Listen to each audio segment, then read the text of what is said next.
Chapter 6. A Backstabber Named Landmine. Evening drew near as we re-entered the town.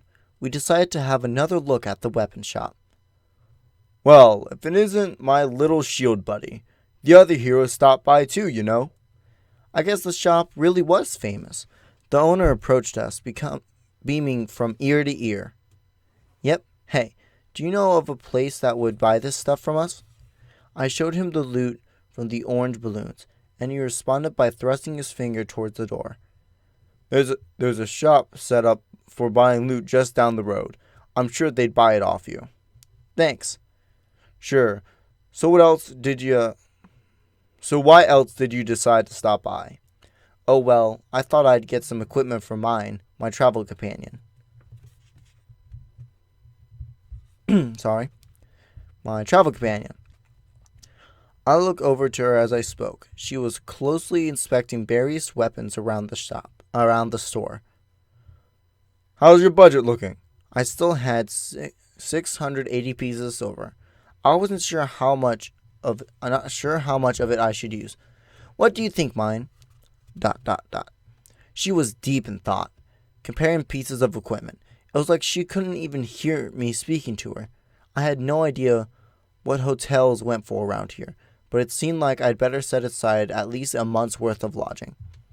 Well, as for your friend here, of course it's true that you'll be stronger with better equipment. Right. Excuse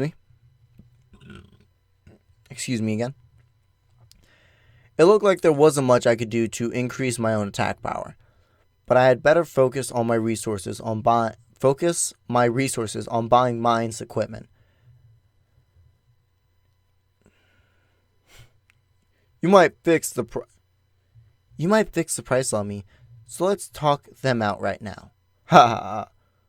This is a tactitious little hero. 80% off. That's crazy. 20% up. You're raising it? 79%.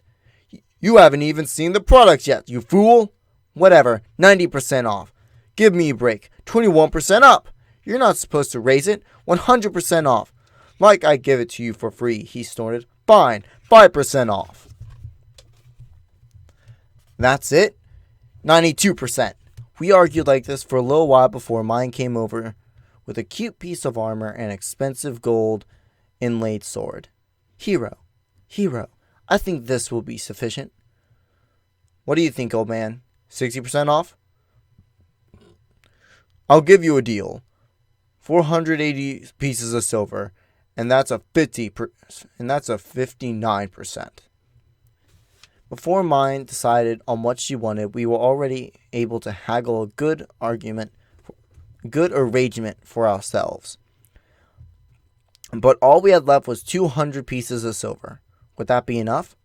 Mine, you think you can downgrade a bit? I don't know how much things cost around here, but I need money to survive on. We'll be fine, hero. With my new equipment, I can make back the money we receive with relative ease. Battle loot will cover it. She battered her eyelashes and leaned her breast against my arm. It really must be a different world. And what a royal summons it was. I never been popular with girls before, and now look at this girl pressing up against me. She might be right. We did need higher attack ability. Well, I guess. 200 pieces of silver. Ren, Moriyazu, and Isaki all had at least 3 people with them, so their expenses were sure to be much higher. Besides, 200 pieces of silver were probably plenty to live on for a month. Regardless, to recruit other people, I need to level up and make more money. Fine then. Old man, you got yourself a deal. Thanks, boy. You seem like quite the hero already. Ha ha ha, what can I say? I enjoy business. Whenever I play online games, I was pretty good at making money. I'd always try to buy things as cheaply as possible at auctions and then resell them for a profit. Haggling was easy for me. It came naturally. There was a number you could see, so it always made sense. Thank you, hero. Mine looked thrilled. She kissed my hand. Things just kept getting better and better. Tomorrow was sure to be a great adventure. Mine changed into her new equipment, and then the both of us made for an inn. 30 bronze pieces for one person per night. We'll need two rooms, said mine. Isn't one room enough? But it didn't seem like mine was going to budge. Fine. 2 rooms, please. Very well, then. If you will. The innkeeper showed us to our rooms. Wringing her hands the whole time. I kept our budget in my head the whole time. And we ate dinner at an attached restaurant. Meals were not included, and dinner for one of us would cost us 5 bronze. Just to confirm, the fields we hunted in today were right here. I unrolled a map on the table that I bought on our way back to town. The map had a lot of information about the geography of the area. Sure, I could have just asked Ren or Moriyazu, but considering how they'd acted earlier, they probably would not have told me much. If it meant getting ahead, it seemed like there was nothing they wouldn't do. Since I knew so little about this place, I had to do what I could to avoid being led into a powerful monster's lair. To that end, I unfurled the map. Yes, that's where we were. Based on what the other heroes said, once we leave the fields, we'll enter the forest, right? And that's the next training ground? The map was really helping me get an idea of the geography of the place. Basically, the castle stood in the center and was surrounded by fields. There were roads that led to the woods and the mountains, another road that led to a river, and another that led to a remote village. The map was pretty small, though, so I wasn't able to make out much about the neighboring villages. Excuse me.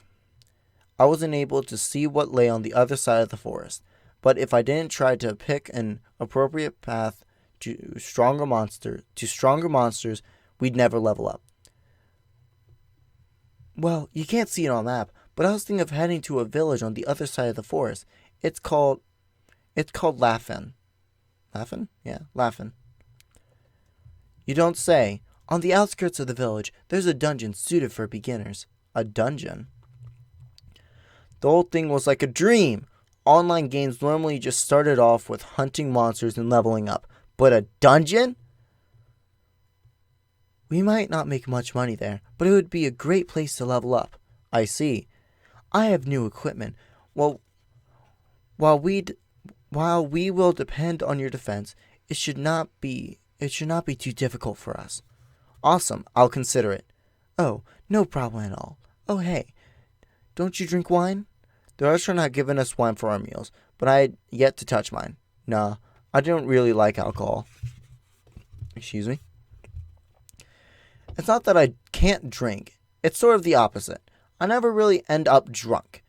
So I guess I have a high tolerance. Whenever I went to social events in college, I'd drink with other people. I'd see them all end up drunk, which never happened to me. I ended up developing a distaste for that stuff. Is that so? You could just have one glass. No thanks. I don't really like it. But no thanks. Oh, all right then. She looked upset as she retracted the glass of wine. At least we're able to get a plan together for tomorrow. Let's get to bed early tonight. Sure, see you tomorrow. We finished eating and I turned my back on the loud restaurant to go to my room. I remembered my chainmail. I'd have to take it off if I wanted to get any sleep. I slipped out of it, flung it over the back of a chair. ... Then I put my money pouch on the bedside table, 200 pieces of silver, and we had to pay up front for the rooms, leaving me with just over 199 pieces. I felt a little anxiety about my finances, but I suppose that I had always been that way. Just like a typical Japanese person going traveling, I took 30 pieces of silver and hit them in my backside and hit them on the backside of my shield. That settled my anxiety, if only just a little. It had been a busy day.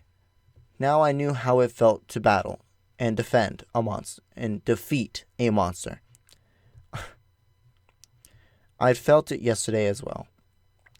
But I really was in another world. I was so excited. It was hard to calm down. The curtain was rising on a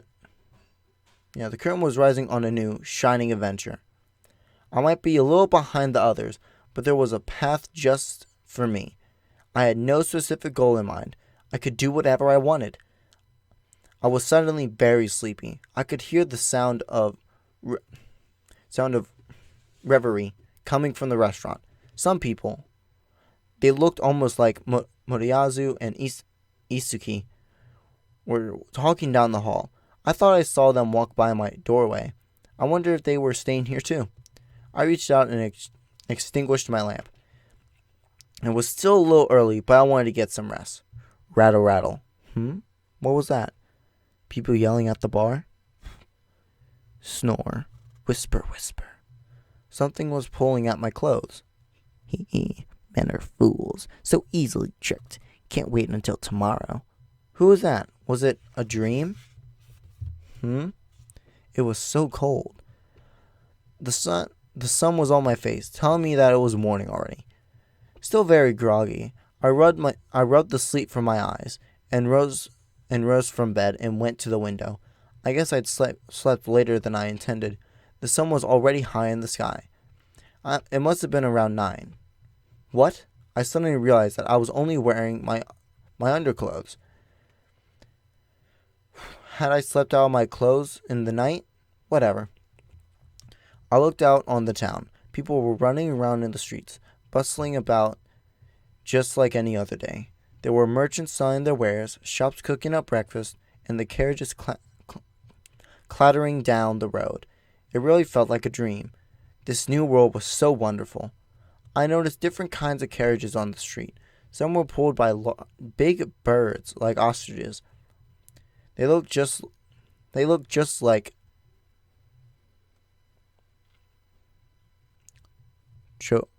censored word. You know, from that game. Yeah, I got nothing. Continuing. It seemed like horses denoted a higher class than the birds, and I even saw some carriages being pulled by cows. I'd better get some food in my belly and be off. I looked around for my clothes, and I looked through the bedding. That's odd. I couldn't find them. The chainmail I placed on the chair was gone too, and my money pouch was gone too. Even my original clothing that I had set aside was gone. What the? Could it be true? Had I been robbed? Who would steal from a sleeping person? This inn. Couldn't they take some basic security measures? Anyways, I better find mine, and quick. Slam!